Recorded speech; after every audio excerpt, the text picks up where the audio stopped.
Praise the Lord. கிறிஸ்துவுக்குள் மிகவும் பிரியமானவர்களே, உங்கள் அனைவருக்கும் இயேசு கிறிஸ்துவின் இனிய நாமத்தில் என்னுடைய அன்பின் வாழ்த்துக்கள். கர்த்தர் நம்மை ஒவ்வொருவரையும் ஆசீர்வதிப்பாராக. ஆமென். ஜெபத்திற்கு பதில் தருகிற ஒரு தேவன் உண்டு. ஜெபமே நம்முடைய வாழ்க்கையில் ஜெயமாக மாறும். ஹல்லேலூயா. ஆமென். ஸ்தோத்திரம். அதனால நீ சற்று நேர தியானத்திற்காக ஒரு வேத பகுதியை வாசிப்போம். லூக்கா எழுதின சுவிசேஷம் 22ஆம் அதிகாரம், அதனுடைய 44, 45, 46 வசனம். அவர் மிகவும் வியாகுலப்பட்டு அதிக ஊக்கத்தோட ஜெபம் பண்ணினார். அவருடைய வேர்வை இரத்தத்தில் பெருந்துளிகளாய் தரையிலே விழுந்தது. அவர் ஜெபம் பண்ணி முடித்து எழுந்திருந்து தம்முடைய சீஷரிடத்தில் வந்து, அவர்கள் துக்கத்தினாலே நித்திரை பண்ணுகிறதை கண்டு, நீங்கள் நித்திரை பண்ணுகிறது என்ன? சோதனைக்குட்படாதபடிக்கு எழுந்திருந்து ஜெபம் பண்ணுங்கள் என்றார். Luke chapter 22 verse 44 to 45, 46. Amen. And being in anguish, he prayed more earnestly, and his sweat was like drops of blood falling to the ground. When he rose from prayer and went back to the disciples, he found them asleep, exhausted from sorrow. Why are you sleeping? He asked them. Get up and pray, so that you will not fall into temptation. Amen. இன்றைக்கு கர்த்தர் நமக்கும் இந்த ஆலோசனை கொடுக்கிறார். சோதனைக்குட்படாதபடிக்கு எழுந்திருந்து ஜெபம் பண்ணுங்கள். ஹல்லேலூயா. பிசாசுக்கு இன்னொரு பேர் உண்டு, என்னது? சோதனைக்காரன். ஹல்லேலூயா. ஆனால் யாக்கோபு எழுதின நிருபம் 1ஆம் அதிகாரம் 12ஆம் வசனத்திலே வாசிக்கிறோம், சோதனையை சகிக்கிற மனுஷன் பாக்கியவான். அவன் உத்தமனாக விளங்குற பின்பு கர்த்தர் தம்மிடத்தில் அன்பு கூறுகிறவர்களுக்கு வாக்குத்தத்தம் பண்ணின ஜீவகிரீடத்தை பெறுவான். ஹல்லேலூயா.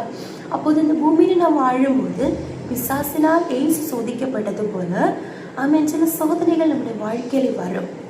ஆனால் அந்த சோதனைகளை நம்ம வசனத்தினாலே ஜெயித்து ஜெபத்தினாலே அதை ஓவர் கம் பண்ணி ஸ்தோத்திரம். ஹல்லேலூயா. நம்ம பல சோதனைகளை சகிக்க கத்து நமக்கு கிருபை தருவார். ஹல்லேலூயா.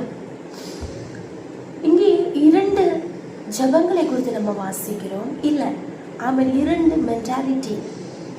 இயேசு ஜெபம் பண்ணுகிறார், இயேசுவும் வியாகுலப்படுகிறார். மிகவும் துக்கத்தோடு தான் அவர் காணப்படுகிறார். ஏன்?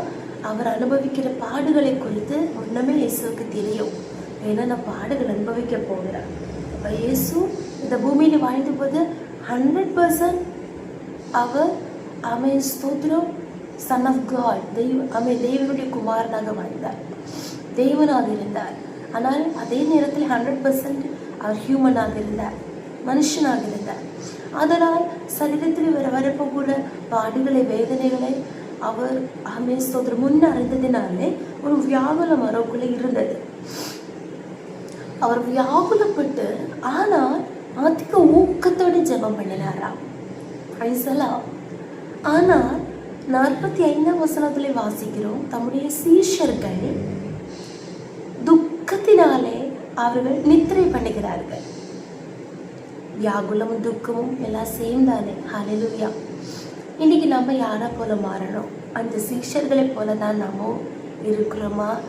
அதோ இயேசுவை போல எல்லா வியாகுலத்தின் மத்தியிலையும் துக்கம் நிறைந்த வாழ்க்கையின் மத்தியிலையும் சோதனைகள், கண்ணீர்கள், வியாதிகள், போராட்டங்கள் நம்முடைய வாழ்க்கையில் நம்ம சந்திக்கும் போதிலும் நம்ம விழித்திருந்து ஜெபம் பண்ணுகிறோமா? ஹல்லேலூயா. அதனாலே அந்த சீஷர்களே பாருங்க, அவங்க சோதனைக்கு உட்பட்டாங்க. இயேசுவை பிடித்து கொண்டு போகும்போது இந்த 3 சீஷர்களும் எப்போதும் இயேசுவோடு கூட இருந்த சீஷர்கள். ஹல்லேலூயா. ஆனால் அவர்கள் பிரைஸ் தி லார்ட் இயேசுவை விட்டு மாறி போனாங்க. ஹல்லேலூயா. ஓடி போனாங்க. ஸ்தோத்திரம். அவங்க சோதனைக்கு உட்பட்டாங்க, அவங்க பயப்பட்டாங்க, மிகவும் பயப்பட்டாங்க. இதெல்லாம் நம்ம வாசிக்கிறோம். யோவான் 20 அதிகாரத்துலலாம் வாசிக்கிறோம். அவங்க பயந்து கதவுகள் பூட்டி அப்படியே அறைக்குள்ளாக இருந்தாங்க.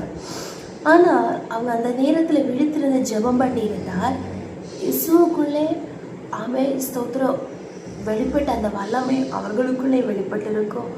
எல்லாவற்றையும் ஸ்தோத்திரம் சந்திக்க அந்த கிருபை அவர்கள் பெற்றிருந்திருப்பார்கள். ஆனால் இங்கே இயேசுவும் வியாகுலப்படுகிறார். தனிமையாக நின்று ஜெபிக்கிறார். பிதாவே, உமக்கு சித்தமானால் இந்த பாத்திரம் என்னை விட்டு நீங்கும்படி செய்யும், உம்முடைய சித்தத்தின்படியே ஆக கடவுள், என்னுடைய சித்தத்தின்படி அல்ல என்று அவர் ஜெபிக்கிறார். அவர் மிகவும் வியாகுலப்பட்டிருக்கிறார். அவரை அங்கே ஆறுதல் படுத்த யாருமே இல்லை. ஆனால் அங்கே ஒரு தூதன் வானத்திலிருந்து தோன்றுகிறார், அவரை பலப்படுத்துகிறார். அந்த பலத்தினால் திரும்ப அவர் ஜெபிக்கிறார். வியாகுலம் உண்டு, ஆனால் அதிக ஊக்கத்தோடு ஜெபிக்கிறார். அல்லேலூயா.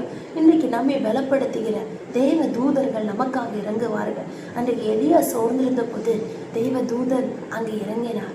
அவன் அவனுக்கு புசிக்க தேவையானதை, குடிக்க தேவையானதை கொடுத்து அவனை பலப்படுத்தி தேவனுடைய பர்வதமாகிய ஓரேபு மட்டும் நடக்க, இரவும் பகலும் ஓயாமல் நடக்க தேவன் பலப்படுத்தினார்.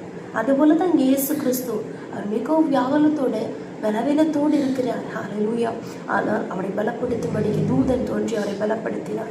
ஆனால் அவர் மிகவும் வியாகுலப்படும் போது அதிக ஊக்கத்தோடு ஜெபிக்கிறார். இந்த நாட்களிலே வியாகுலங்கள் வரட்டும், வேதனைகள் வரட்டும், கஷ்டங்கள் வரட்டும், போராட்டங்கள் வரட்டும், நிந்தைகள் வரட்டும், அவமானங்கள் வரட்டும், கண்ணீரின் பாதைகள் வரட்டும், வியாதிகள் வரட்டும். ஹல்லேலூயா. அதன் மத்தியிலே அதிக ஊக்கத்தோட ஜெபம் பண்ணும்போது ஹல்லேலூயா எல்லாவற்றையும் சந்திக்க, எல்லாவற்றையும் ஜெயிக்க கர்த்தர் நமக்கு கிருபை தருவார். இயேசு கிறிஸ்து அதிக ஊக்கத்தோட ஜெபம் பண்ணினார்.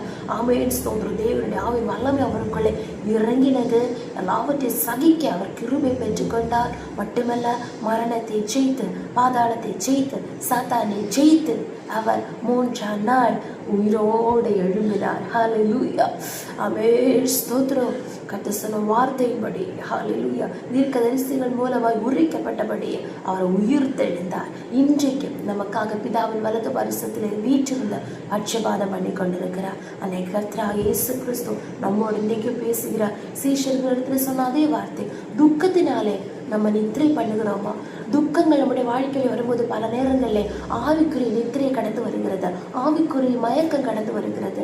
ஆமென். ஸ்தோத்திரம். ஆனால் தானியேலை பாருங்க, அவருக்கு நேராக ஒரு தீர்ப்பு வந்திருக்கிறது. அவரை சிங்கத்தின் மேலே போட வேண்டும். ஹல்லேலூயா.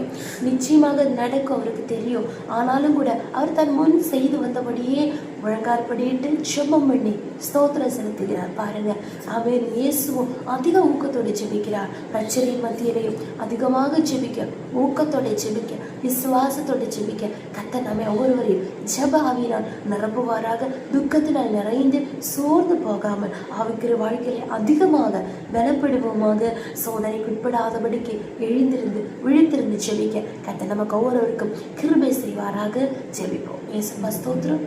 அளவில்லாமல் நேசித்து வழி நடத்துகிறேன் எங்கள் அன்பின் பரலோக பிதாவே, ஆசீர்வதிக்கப்பட்டதால் இந்த நாளுக்காக நாங்களுமே துதிக்கிறோம், ஸ்தோத்திரிக்கிறோம். அப்பா, நாங்களும் சோதனைக்கு உட்படாதபடிக்கு விழித்திருந்து ஜெபிக்க, துக்கத்தினால் நிறைய நித்திரை பண்ணுகிறவர்களாக அல்லப்பா, உண்மை போல வியாகுலத்தின் மத்தியிலையும் அதிக ஊக்கத்தோடு ஜெபம் பண்ணி ஜெயம் எடுக்க அப்பா கிருபை தாருங்க. இயேசுவே ஸ்தோத்திரம். கர்த்தாவே, நாங்கள் ஜெபிக்கிறதுனால எங்களுடைய கர்த்தாவி ஆத்தும சரீரத்தில் விடுதலை உண்டு நாங்கள் அறிகிறோம். கர்த்தாவே, சோதனை ஜெயிக்க வேண்டிய கிருபை பெற்றுக் கொள்வோம். மட்டுமல்ல, நம்முடைய வருகை மிகவும் சமீபமாக இருக்கிறது, உலகத்தின் முடிவு சமீபமாக இருக்கிறது.